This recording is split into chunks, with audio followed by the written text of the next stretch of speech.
Hoje o nosso... Boa noite, quem chegou agora.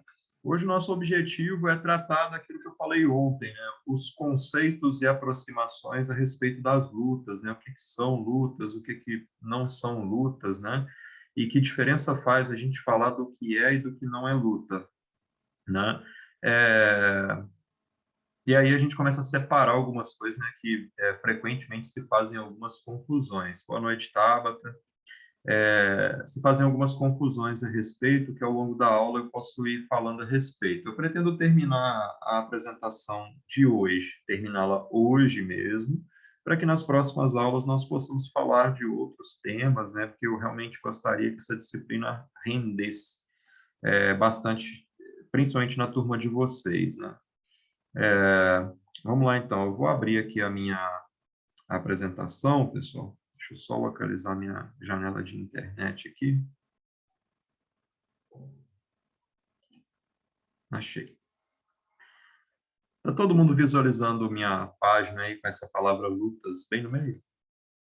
Sim, Ótimo. sim. Eu vou aumentar o tamanho da tela aqui. Pois bem, pessoal. Então, no centro da nossa discussão está essa questão das lutas, né? Então, qualquer um que pergunta para vocês, por exemplo, qual disciplina você está tendo agora? Estou tendo lutas, né? Então é assim que todo mundo vai se referir às práticas corporais de combate. Mas além do que a gente chama de lutas, a gente precisa separar o que é o que aí dentro, né? E para separar o que é o que aí dentro desse universo, é que eu elaboro essa aula inicial, que eu chamo então de lutas, conceitos e aproximações, né? Então, a partir daqui, a gente vai tomar um pouco mais de cuidado com aquilo que a gente chama de luta, com aquilo que a gente chama de arte marcial, com aquilo que a gente chama de esporte de combate, e com aquilo que a gente vai chamar, por enquanto, nessas aulas iniciais, como a gente fez ontem lá na aula prática, de jogos de combate, né? Isso não está em nenhum livro, pessoal. Eu fui pegando, elaborando, tal, e a partir do conhecimento que eu tinha, principalmente do esporte, né? E também da maneira como eu vejo as lutas, né? Dependendo da maneira como outras pessoas veem as lutas, elas colocam tudo no mesmo balaio e eu não acho que é interessante, não. Eu acho que uma mesma prática, o jiu-jitsu, por exemplo, ele pode ser vivenciado em diversas perspectivas, né? Então, ele pode ter uma perspectiva de arte marcial para uma pessoa, ele pode ter uma perspectiva esportiva para outra, ele pode ter uma perspectiva só de luta mesmo para uma outra pessoa ainda. E já já eu explico como é que se pode se manifestar de diferentes formas. Às vezes, uma mesma pessoa, num determinado momento, ela se relaciona mais com o jiu-jitsu numa perspectiva de arte marcial. E, num outro momento, ela se relaciona mais com o jiu-jitsu numa perspectiva de luta ou somente de esporte, de combate, né? Ou pode acontecer ainda de, num mesmo contexto, numa mesma organização esportiva, por exemplo, pessoas diferentes, mesmo estando presentes no mesmo contexto, por exemplo, do UFC, como o maior evento de luta do mundo, é, apareceu uma mensagem aqui, pessoal, está todo mundo conseguindo visualizar, né? Eu tô. Ok. No mesmo evento, por exemplo, do UFC, pessoas que se relacionam de maneira muito diferente com a prática corporal de combate, né? Então, como é que a gente diferencia? Será que a gente pode chamar o MMA de arte marcial? Será que a gente pode chamar o judô na Olimpíada de arte marcial? Como é que é isso, né? Então, o objetivo da aula de hoje é tratar essencialmente disso, né? E a partir daí vocês terem um pouco mais de know-how para diferenciar uma coisa da outra, né? Para identificar e diferenciar uma coisa e outra. Bom, então, a partir desse termo, então, lutas, né? Que eu posso adiantar para vocês que é o termo mais abrangente no universo das práticas corporais de combate, né? Então, é o que engloba o maior número de exemplos, podemos citar assim, tá? O que são lutas, né?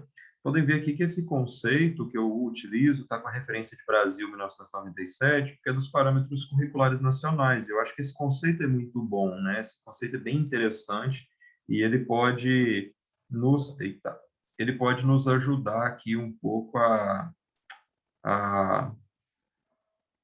a discutir o tema que nós vamos discutir hoje, tá? Independente da prática, vocês já me conhecem há algum tempo, e independente da prática, independente do que a gente está fazendo, se é mais simples, se é mais complexo, acho que a gente sempre precisa ter um olhar crítico sobre as coisas, né? Um olhar crítico significa você olhar para a realidade, né, a partir dos seus olhos, claro, a partir do seu conhecimento, a partir das suas referências, e interpretar essa realidade de uma determinada maneira, né? Ser crítico significa você saber o que é o adequado e o que não é adequado. Significa você interpretar o que é coerente e o que não é coerente, né? Eu não poderia, por exemplo, vamos se a gente estivesse falando de música, né? Eu olho para a realidade e enxergo, por exemplo, o sertanejo universitário. Aí, por exemplo, sertanejo universitário é sertanejo? Para algumas pessoas, talvez o sertanejo universitário não seja sertanejo. Para algumas pessoas, talvez a música do Gustavo Lima não seja sertanejo, porque ela não atende a alguns elementos do sertanejo. Mas para outras pessoas que possuem outras referências, essa é a maneira como o sertanejo se manifesta hoje, então isso continua sendo sertanejo. Quem está certo, quem está errado? Nós precisamos, na verdade, saber quais são as fundamentações de cada um. E talvez esteja alguém certo aí nessa história, né? Eu, por exemplo, a partir da minha referência, que não sou um fã de música sertaneja, mas gosto de música que canta sobre o campo, sobre a vida das pessoas, porque esse é o meu local de origem, né? Então, se eu estiver ouvindo, eu gosto de ouvir em casa, eu não coloco para ouvir, mas é uma cultura que eu valorizo, né? Então, acho que o sertanejo hoje tem muito pouco de sertão, ele tem muito mais de vida urbana do que de sertão. Então, esse é um olhar crítico. Da mesma forma que outras pessoas podem dizer que o sertanejo de hoje é muito melhor do que o outro, e elas não deixam de ser críticas por causa disso, elas só estão utilizando outras referências para julgar o mesmo fato, tá? No caso da música, a minha não é a mais adequada, até porque eu não sou músico, então talvez o meu olhar não tenha muito valor. Mas quando eu olho para o mundo das lutas, por exemplo, para o universo das lutas, aí talvez o meu olhar tenha bastante valor nesse sentido, e talvez eu consiga discutir isso de maneira mais complexa com pessoas pelo Brasil, né?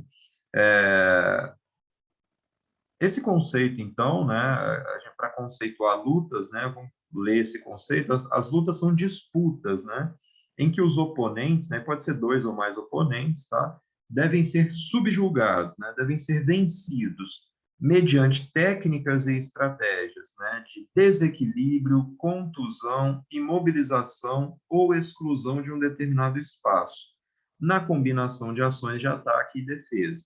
Então, ontem, por exemplo, na aula, eu já adiantei para as pessoas que estavam presentes que nós separamos, então, 4 técnicas e estratégias possíveis para identificação nas lutas.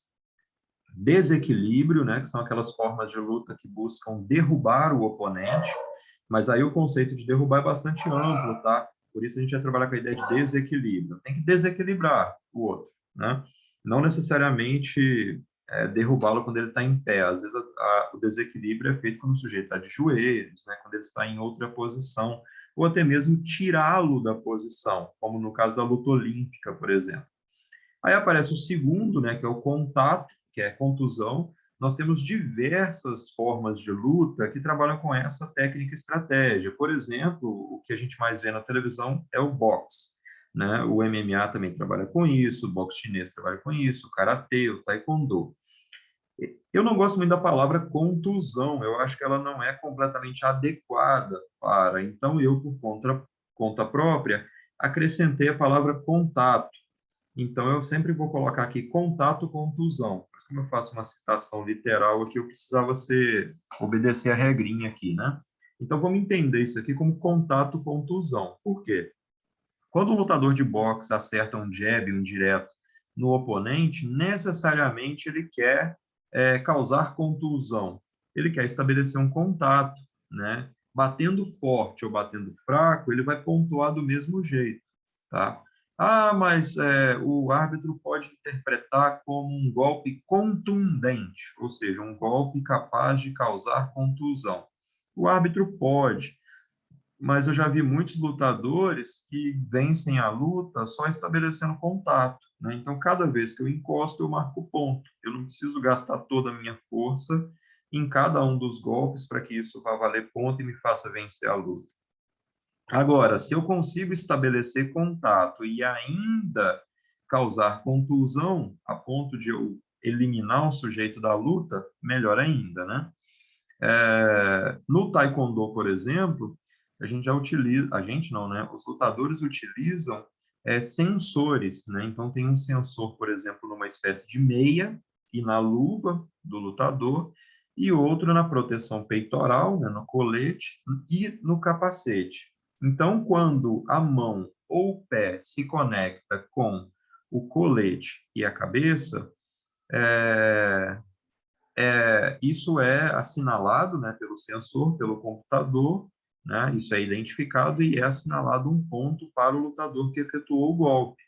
E de acordo com o tipo de golpe, a pontuação vai ser equivalente, né? Isso tem até mesmo determinado a forma como a formação do lutador acontece, que eu não preciso ter o chute mais forte do mundo, eu só preciso ter um chute que estabeleça contato, né?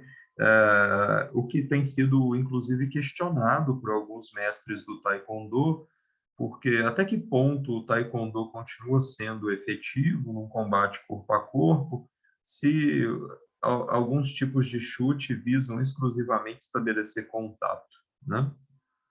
Continuando, a terceira técnica estratégia é a imobilização, que é o nível de controle que eu estabeleço sobre o meu adversário a ponto de ele não ser capaz de se mover ou sair de uma determinada posição. Então, algumas formas de luta trabalham especificamente com essa estratégia para vencer, não só com ela, claro. O jiu-jitsu, por exemplo, ele trabalha com uma estratégia de imobilização muito pequenininha, né?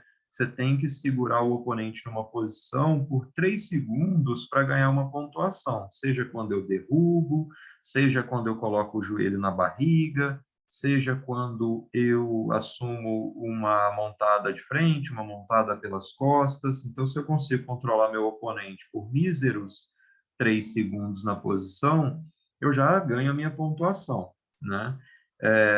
No judô, eu posso acabar com uma luta, né? Eu posso chegar ao golpe perfeito se eu consigo imobilizar um lutador por 15, 20, 25 segundos, dependendo de como eu joguei no chão.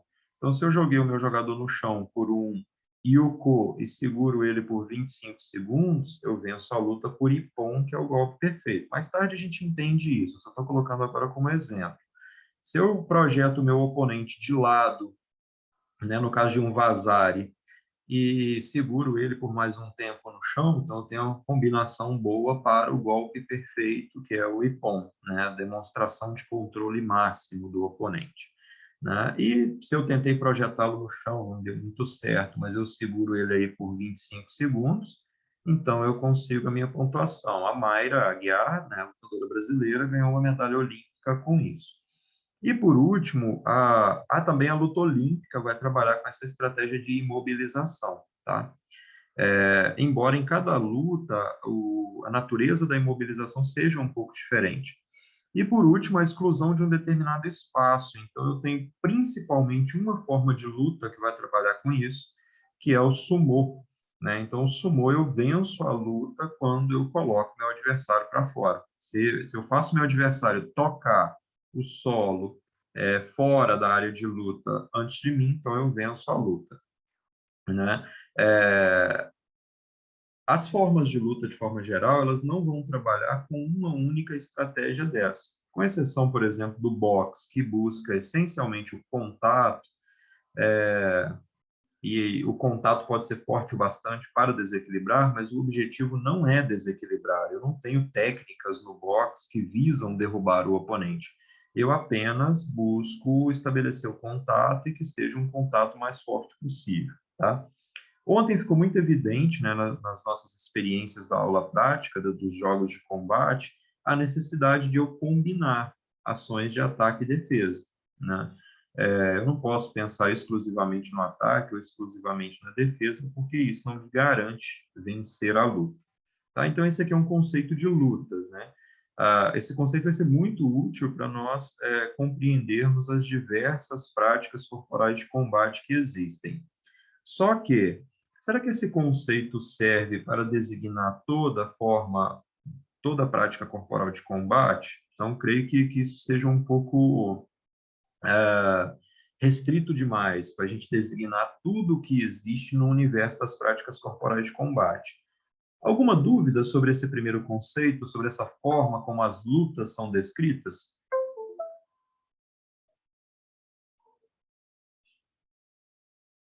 Nenhuma dúvida? Então vamos seguir. Bom, categorização das lutas, né? As lutas elas podem ser categorizadas ou podem ser classificadas de acordo com a estratégia, né? Então, de acordo com a estratégia, a gente vai lá no conceito e pega umas coisas aqui, ó, né? Eu tenho lutas que envolvem desequilíbrio, eu tenho lutas que envolvem contato e contusão, aqui eu já incorporei minha palavrinha mágica ali, tá? Eu tenho lutas que envolvem imobilização e eu tenho lutas que envolvem exclusão de um determinado espaço. Qual que é o cuidado que eu quero que vocês tomem aqui? Eu tenho lutas que envolvem uma ou mais técnicas e estratégias, tá? O sumô, por exemplo, tem o desequilíbrio e a exclusão de determinado espaço. O boxe tem mais essencialmente o contato, contusão. O judô tem desequilíbrio, imobilização e contusão, né? No caso das finalizações, o jiu-jitsu também. Só que essa também não é a única classificação possível, né, para as lutas, tá? As lutas também podem ser classificadas de acordo com o tipo de interação que se estabelece entre os lutadores. Tá? Então, de acordo com a interação que se estabelece entre os lutadores, eu tenho as chamadas lutas de aproximação, que popularmente são conhecidas como lutas agarradas, e como principais exemplos de lutas agarradas, nós temos o jiu-jitsu, né, famoso jiu-jitsu brasileiro, nós temos o judô, também muito popular no Brasil enquanto prática esportiva, inclusive com medalha olímpica, né, dessa vez trouxemos 2 medalhas olímpicas, e nós temos também a luta olímpica, né, que é praticada no Brasil também, mas por um número menor de pessoas. Então, essas são as chamadas lutas de aproximação. Luta olímpica, wrestling ou luta greco-romana são mais ou menos a mesma coisa, tá? Não há uma diferença de essência entre elas, não. Nos Estados Unidos é chamado de wrestling, no Brasil é chamado de luta olímpica e na tradição europeia ela é chamada de luta greco-romana, né? Por causa das heranças culturais, claro. Nós temos também, né, as lutas que mantêm a distância, que são lutas onde o contato não é constante entre os lutadores. Então, no boxe, por exemplo, eu não tenho um contato constante como eu tenho no jiu-jitsu, que é uma embolação só, né? Eu tenho o estabelecimento de um contato momentâneo e um distanciamento novamente entre os lutadores. Isso também acontece no karatê, no taekwondo, no boxe chinês, né? O contato é momentâneo. Então, são lutas onde os lutadores mantêm a distância por um tempo maior, né? Eu tenho também as lutas com utilização de implemento. O que é um implemento? É um objeto que é utilizado, né? Nesse caso, o objeto pode ser a espada, por exemplo. Vou falar espada de uma forma abrangente, mas existem outras designações, como florete, rapieira, né? Que a própria esgrima utiliza muito. Mas a esgrima é uma forma de luta, então, que se utiliza de um implemento. Nós temos também outras formas, né, como algumas práticas orientais, que mais tarde a gente vai ver alguns exemplos delas. E nós não podemos esquecer de formas de luta que não têm nenhum tipo de interação, que são as apresentações individuais. As apresentações individuais, elas podem ser naquele sentido de quebrar pedacinho de madeira, né, quebrar tijolo, que algumas práticas corporais de combate têm. O taekwondo tem, né, normalmente quando você vai trocar de faixa, tal, dependendo da escola onde você estuda taekwondo, onde você treina, você vai ter que fazer ali a quebra de umas pecinhas de madeira, né? A gente já viu tanto vídeo na internet aí das pessoas fazendo isso. E essas apresentações individuais, elas também podem ser competitivas, né? No caso do karatê, por exemplo, nós temos o kata. Então, o kata é uma apresentação individual, coreografada, onde os árbitros vão avaliar o domínio técnico dos fundamentos que o lutador apresenta.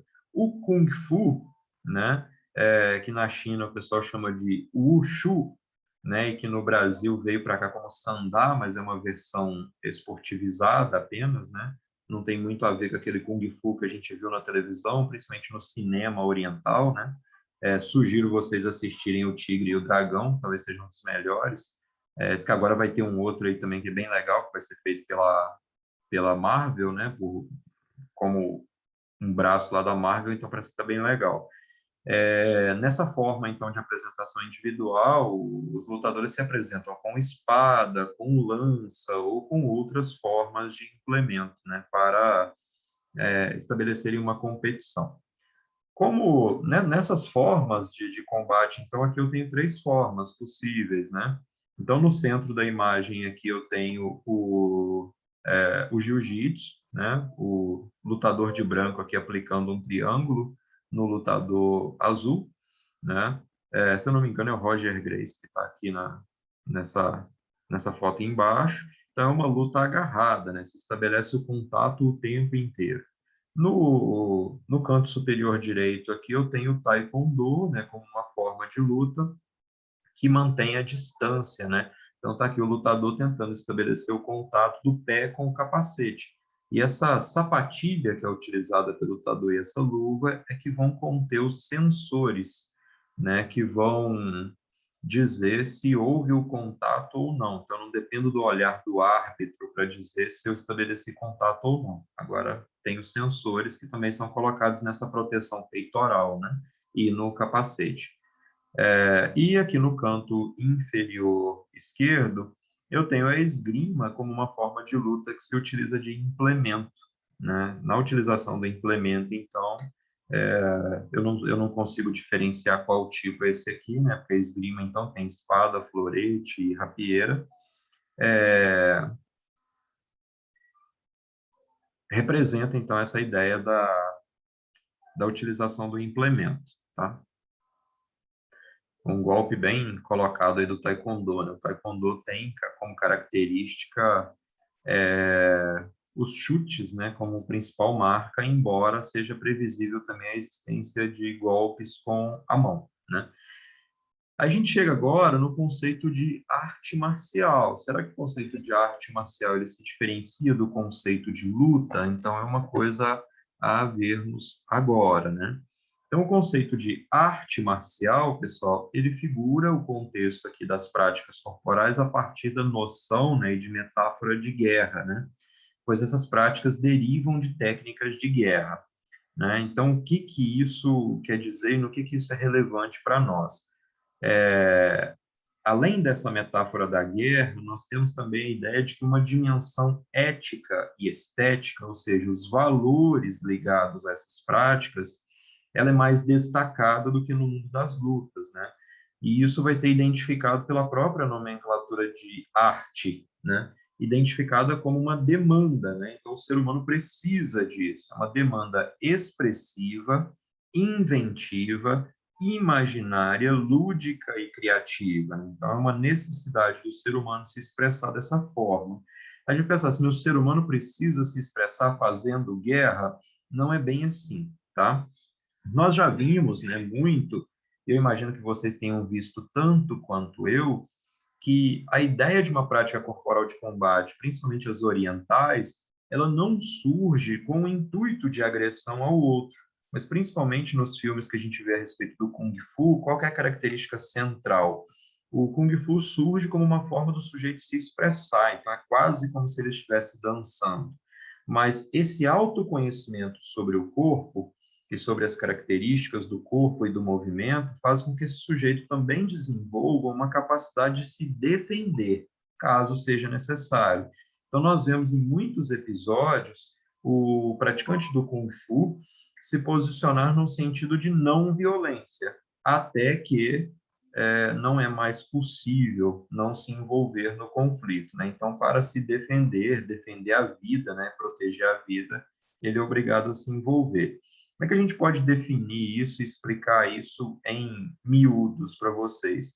A ideia de arte, primeiro, né, lá no dicionário Luft, que é um dicionário muito utilizado para filosofia, ele vai definir a palavra arte como um conjunto de regras para bem fazer uma coisa. Então, às vezes, quando a gente vê alguém fazer uma coisa muito bem feita, a gente vai dizer assim, nossa, fulano é um artista, né, de tão bem que ele faz, que ele desempenha aquela função dele, né?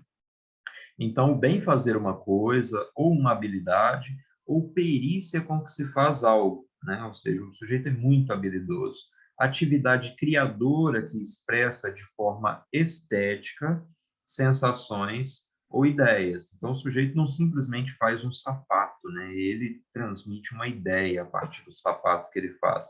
O sujeito não somente faz uma roupa, né? Mas quando alguém veste aquela roupa, a pessoa está transmitindo uma mensagem com aquela roupa que ela veste. E a arte marcial vai pelo mesmo caminho.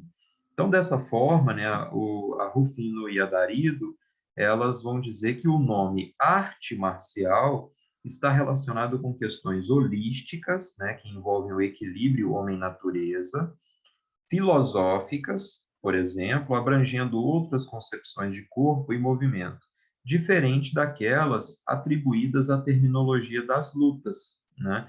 Porque eu não preciso ter uma fundamentação filosófica para designar uma luta, mas para designar uma arte marcial eu preciso, tá? Deixa eu ver, deixa eu voltar aqui que eu não terminei, não. E como é que a guerra entra nessa história, né? Voltando aqui para explicar a questão da guerra, né? A ideia da palavra marcial vem da mitologia romana, né? E o deus romano é Marte. Marte foi uma forma que os romanos incorporaram à mitologia grega e foi o nome dado para Ares, né? Conhecido como o deus da guerra. Então, Ares vira Marte e Marte designa para os romanos o deus da guerra. Então, tudo aquilo que é relativo à guerra passa a ser marcial por causa de Marte. Então, para uma prática corporal de combate ser considerada uma arte marcial, ela precisa obrigatoriamente ter uma fundamentação filosófica, histórica, filosófica, e uma história ligada à guerra, né? Se uma determinada prática corporal de combate ela não tem uma fundamentação filosófica e nenhuma história ligada à guerra, ter sido comprovadamente utilizada em guerra, então ela não pode ser considerada arte marcial. Vamos, por exemplo, falar do boxe. O boxe ele não tem fundamentação filosófica, né? Então, o praticante de boxe ele necessariamente precisa incorporar valores e princípios ligados à filosofia do boxer, né? Que é o praticante de boxe. Mas o sujeito, quando ele vai praticar karatê, por exemplo, ele é imerso em toda uma cultura ligada à formação do karateca. O sujeito, quando vai praticar taekwondo, por exemplo, ele é obrigado a saber até mesmo a contar em coreano, porque ele está imergindo numa cultura própria da origem dessa arte marcial. Então, o boxe não pode ser considerado uma arte marcial, mas o karatê, o taekwondo, o jiu-jitsu, sim. Né? Depois eu vou falar mais especificamente do jiu-jitsu, porque tem algumas confusões colocadas aí que a gente precisa designar também. Essa versão brasileira do jiu-jitsu, ela tem pouco de arte marcial, tem muito mais de esporte do que de arte marcial, mas essa versão ela só se diferencia da versão japonesa pelas técnicas e estratégias que ela emprega, mas a versão japonesa era fortemente ligada a um contexto de guerra e aos princípios filosóficos da cultura japonesa, né? Então, em relação ao conceito de arte marcial, conseguiram pegar a ideia de uso em guerra e fundamentação filosófica, pessoal?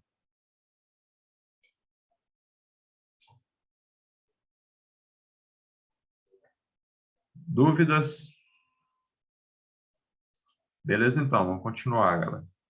Aí a gente chega, então, na terceira possibilidade de designar as práticas corporais de combate, tá? Que é a ideia de esporte de combate, né? Como é que a gente diferencia, então, lutas, artes marciais e esporte de combate? Uma, uma expressão aqui que eu vou utilizar com vocês. A gente pode dizer que toda arte marcial é uma luta. Toda arte marcial vai obedecer aquele conceito das lutas, tá?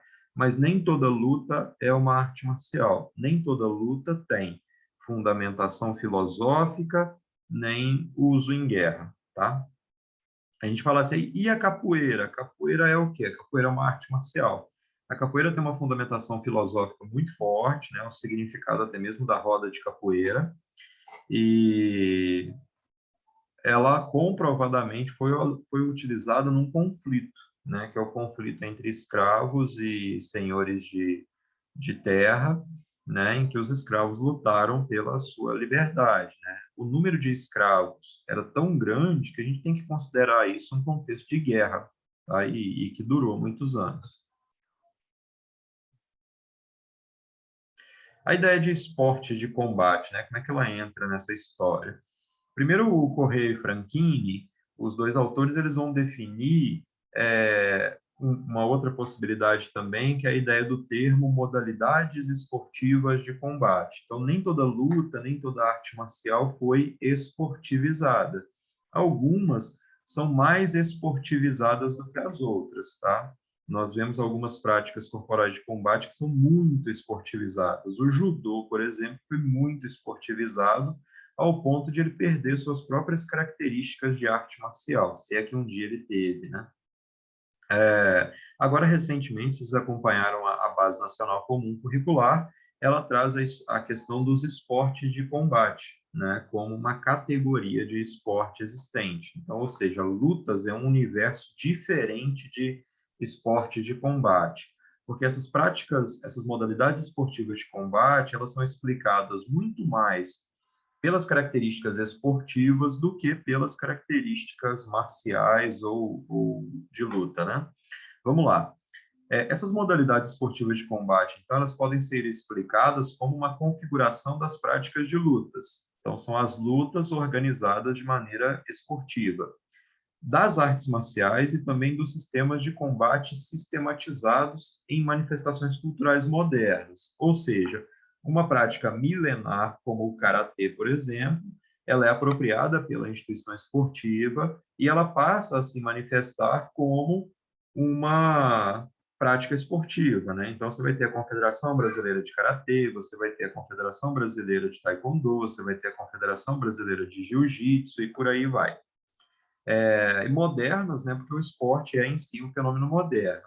Então, orientadas pelas instituições esportivas, né? Então, não importa muito para a instituição esportiva se você tem ou não os valores do karatê, importa como é que se organiza a partir do que a instituição esportiva quer.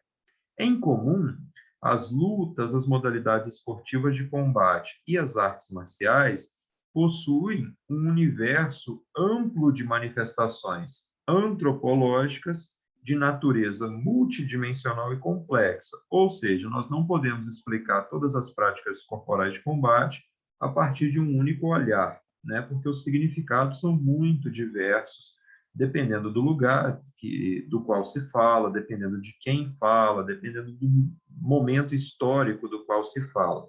O significado de lutas, o significado do judô há 100 anos atrás para os japoneses poderia ser um. O significado do judô hoje para os japoneses é outro. Há 100 anos atrás, o jiu-jitsu para o Brasil era absolutamente desconhecido, né? Mesmo para a família Grace. Recém descobriam o jiu-jitsu. Falar de jiu-jitsu no Brasil hoje é quase uma característica do país, né? É uma forma como as pessoas lá fora conhecem o Brasil a partir do jiu-jitsu brasileiro. Só que aí eu quero voltar com vocês naquelas características do fenômeno esportivo, né? E aqui eu retomei três pontos importantes aqui do fenômeno esportivo, que normalmente, pessoal, o que nós vamos ter? Uma explicação do esporte a partir dessas características básicas, né? Eu lembro, claro, né, fui o professor que vocês cursaram a disciplina de esporte e sociedade. O que nós vimos lá?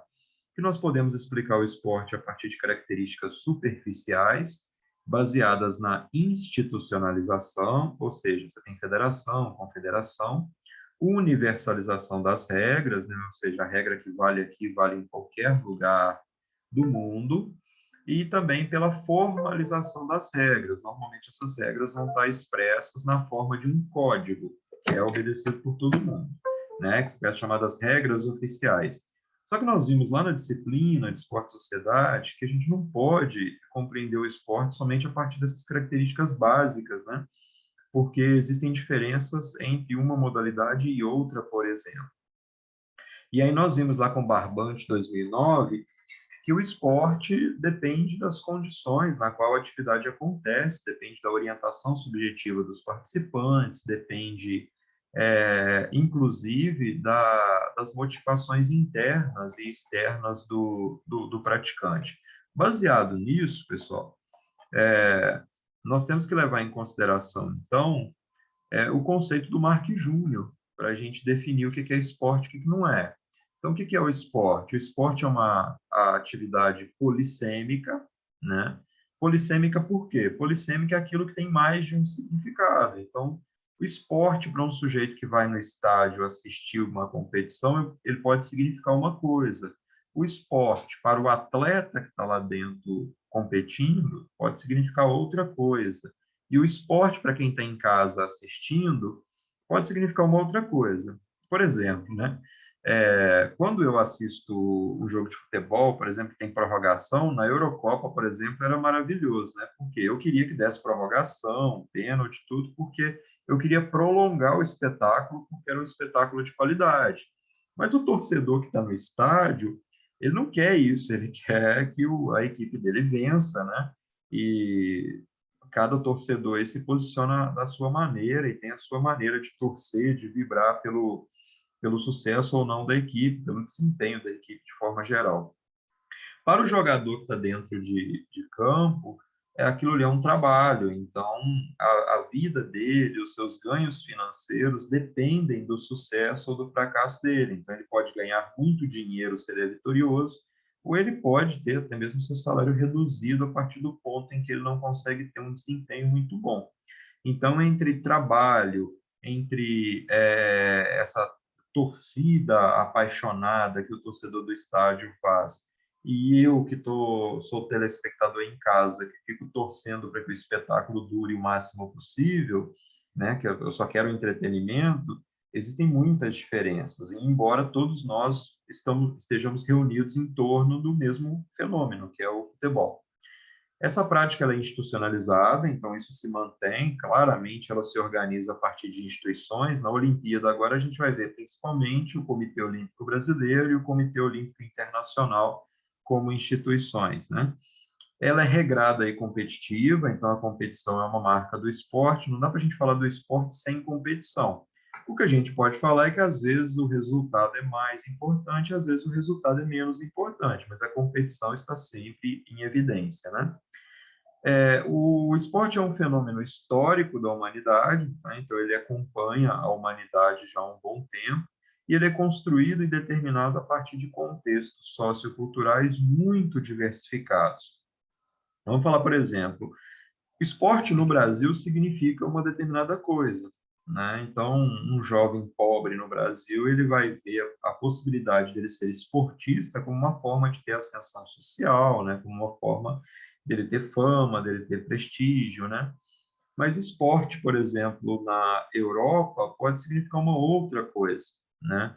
Porque talvez eu não tenha uma camada populacional tão pobre quanto você tem no Brasil, a ponto das pessoas verem no esporte a sua possibilidade de ascensão social mais rápida, né? Da mesma forma, o esporte em Cuba pode ter um significado diferente ainda, que eu tenho inúmeros atletas que competem e que eles sabem que eles não vão ter ganhos financeiros tão vultuosos é, a partir das suas vitórias no esporte. Então, eu não tenho premiações muito grandes, por exemplo, quando o cara ganha uma medalha de ouro. Pra vocês terem ideia, tem países que pagam mais de 3 milhões de reais por uma medalha de ouro, né, do seu atleta. né? Se eu não me engano, Filipinas faz isso. O Brasil paga 250 mil por uma medalha de ouro, 150 mil por uma medalha de prata e eu acho que 100 mil por uma medalha de bronze. Então, a Rebeca Andrade, por exemplo, levou 400 mil reais, né, com as duas vitórias dela, na prata e no ouro. A Itália paga muito bem, a Itália paga mais de milhão aí por uma medalha de ouro, né? Estava passando a casa, os Estados Unidos paga, mas não paga tanto. Estava mostrando a casa da Simone Biles, por exemplo, ela tem uma pequena mansão aí que está mais ou menos no valor de uns 4 milhões de reais. Então, ela consegue isso a partir do esporte, mesmo estando num país onde a desigualdade social não é tão grande assim. Mas é claro, entre ganhar 10 mil dólares por mês e ganhar 500 mil dólares por mês, né, você vai ter muita diferença, né? Então, os contextos socioculturais nos quais o esporte se desenvolve são muito diversificados, né? Isso vai depender da organização política, social, econômica, religiosa, tudo mais, né? Esse fenômeno está em constante desenvolvimento. A gente vê aí que o MMA surgiu na década de 90, explodiu no final dos anos 2000 e hoje é, ele é uma realidade muito concreta, movimentando cada vez mais dinheiro em franco processo, e aqui está o ponto mais importante, em franco processo de profissionalização, mercantilização e espetacularização. O que acontece aqui? Esse processo de profissionalização, dependendo da modalidade esportiva que nós vemos no Brasil, há pouco tempo atrás o skate era coisa de vadio, é coisa de gente que não tinha o que fazer, né? O skate sendo coisa de gente que não tinha o que fazer, agora o skate virou profissão, esporte olímpico, as pessoas ganham a vida com isso. Jogar videogame, por exemplo, era coisa de menino à toa, né? Hoje o jogar videogame se transformou em trabalho aí para muitos sujeitos, né? Se a gente analisar o handball, por exemplo, o handball brasileiro não está muito nesse nível de profissionalização. Ele está no início desse processo e parece que a coisa não se desenvolve. Mas se nós analisarmos o futebol, o voleibol e até um pouco do basquetebol está completamente profissionalizado, né? As pessoas conseguem viver disso e viver razoavelmente bem disso, né? Um atleta de segunda, terceira divisão do Campeonato Brasileiro de Futebol, ele talvez ganhe mais do que alguns profissionais da classe média, que tem mestrado, tem doutorado, né? Mercantilização, então a gente vê que o handball não é um produto tão vendável no Brasil ainda, tanto que a televisão não se interessa muito por ele. E espetacularização, né? São poucas as modalidades esportivas que ganharam, então, uma dimensão de espetáculo. O futebol virou espetáculo, né? Tanto que ele está na TV aberta. Mas o voleibol aparece pouco na TV aberta, porque é um produto que não é tão rentável, mas ele aparece muito na TV fechada, né, no Sport TV principalmente, e o handball não aparece nem mesmo na TV fechada. Então vejam como essas modalidades estão em lugares diferentes desse processo. Enquanto isso, a gente vê outras modalidades esportivas que estão num nível completamente amador ainda. E isso atinge as artes marciais de forma geral, né? Você vê que o sujeito passar de um lutador amador para lutar num evento no Brasil, isso acontece de maneira muito rápida, porque a coisa ainda é muito bagunçada, né? Então, o que a gente pode dizer é que o MMA, por exemplo, enquanto um esporte de combate, ele se modificou muito rapidamente da década de 90 para cá e ele passou por esse processo de profissionalização. Antes, o lutador de MMA era um pit boy, né? Na época até o surgimento da marca Bad Boy tem a ver com isso. Um sujeito que arrumava confusão na rua e, de repente, esse sujeito virou lutador profissional, ganhando muito dinheiro com isso, né? A ponto de se transformar num produto possível de ser vendido e vendido por um preço razoavelmente alto. E ao ponto de se criarem eventos onde o principal espetáculo é ver lutas, né, das chamadas artes marciais mistas, né? Antes de prosseguir, pessoal, só retomar aqui a ideia do barbante, que a ideia de esporte também é... Ai, desculpa. Vamos voltar lá. Perdi aqui. A ideia de esporte tem muito a ver também com as motivações internas e externas, né? Essas motivações internas e externas, no MMA, elas estão muito evidentes, muito evidentes. Basta a gente citar o exemplo, né, do Conor McGregor, por exemplo, né, no que diz respeito àquelas motivações internas e externas, a gente cita, então, o brincar e o exibir. Então, quando eu falo do Conor McGregor, será que as motivações do Conor McGregor para agir como ele age, né, xingando os oponentes, provocando, falando que vai matar a família e tal, será que elas têm mais a ver com motivações internas ou externas? Então, aparentemente, ele age, né, para quem não conhece, Conor McGregor é um irlandês, né, lutador do UFC, que está movimentando muito dinheiro, porque ele consegue atrair muito interesse para as suas lutas, né? Então todo mundo quer ver a luta do Conor McGregor para ver o que vai dar. E quando ele consegue movimentar muito dinheiro, né, estima-se que ele já tem na sua conta bancária cerca de 500 milhões de dólares, então meio bilhão de dólares só com luta, né, o que é uma coisa inimaginável, né, para o nível que o MMA está, porque só ele está conseguindo isso, outros lutadores estão um pouco longe disso ainda. Então, quando ele vai lá, provoca, xinga, tal, fala que vai acabar com o sujeito, vai quebrar ele todo, ele aparentemente age por uma motivação externa, que está relacionada ao exibir, que está relacionada ao atrair interesse para a sua luta na forma de tornar esse produto mais atrativo e ganhar mais dinheiro com isso. Então, ele não tem ali, é pouco que ele tem ali de motivação interna. Então, ele acaba fazendo com que essa balança pese muito no sentido do exibir, no sentido das motivações externas, tornando essa prática muito mais um espetáculo. Tem uma fala do Demian Maia muito interessante, que é a seguinte: o judô, por exemplo, se tornou hoje muito mais um esporte do que uma arte marcial. Por quê? Porque ele é controlado muito mais pelas motivações das instituições esportivas, que foram modificando o judô ao longo do tempo, do que propriamente aqueles princípios que caracterizam a arte marcial. E aí, nessa mesma entrevista, o Demian Maia, que também é um lutador do UFC, ele vai dizer o seguinte: perguntam para mim se eu quero que o jiu-jitsu se torne um esporte olímpico. Eu não quero, porque o Comitê Olímpico Internacional vai destruir tudo aquilo que a gente chama de jiu-jitsu. Eles vão criar uma outra versão de jiu-jitsu para ter nas Olimpíadas, né, o que seria péssimo.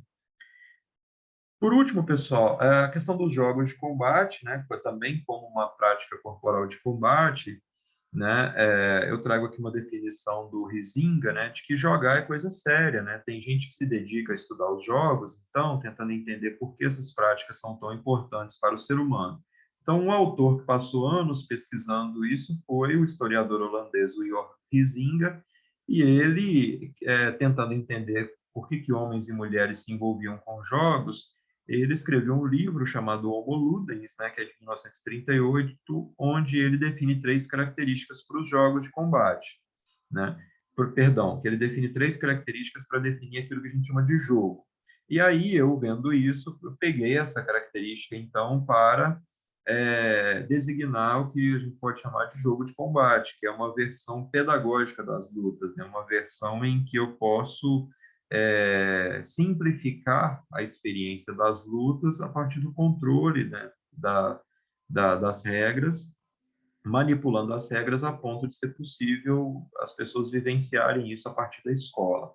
Então, a primeira característica é que a gente pode criar e mudar as regras do nosso jeito, né? Ontem a gente vivenciou alguns jogos de combate na aula prática e a gente modificava as regras ali do nosso jeito. Todo mundo obedece às regras que foram combinadas por todos. Então, ontem, por exemplo, nós não tivemos nenhum caso de gente desrespeitando as regras, né? Tentando destruir aquela prática lá. E, por último, a gente dá mais valor ao prazer de estar jogando junto com os colegas do que ganhar ou perder o jogo. Então, ontem, por exemplo, nós não tivemos, ao final da aula, nenhuma preocupação ali de ranquear quem foi o melhor ou pior lutador. Simplesmente o jogo de combate foi utilizado para a experiência e aprendizagem de todo mundo que estava colocado naquele momento. Então, os jogos de combate são uma possibilidade para aquelas pessoas que estão num momento de familiarização com as práticas de luta, né? e que não estão ainda preparadas para vivenciarem uma forma de luta completamente sistematizada, né? O primeiro dia que eu vou lá, eu já vou colocar vocês para trocar jab e ir direto lá no box, né? Não é bem assim que a coisa funciona, tá? Então, são esses os conceitos que eu gostaria de colocar para vocês, né? O Danilo é quem bagunça tudo. O Danilo era mais competitivo, né? Então, esses são os conceitos que eu gostaria de colocar para vocês. Acabei passando um pouquinho do tempo aqui, que eu gostaria. Eu vou interromper a gravação. Tem alguma dúvida, algum ponto que vocês gostariam que eu explicasse melhor ou que eu abordasse de uma outra maneira?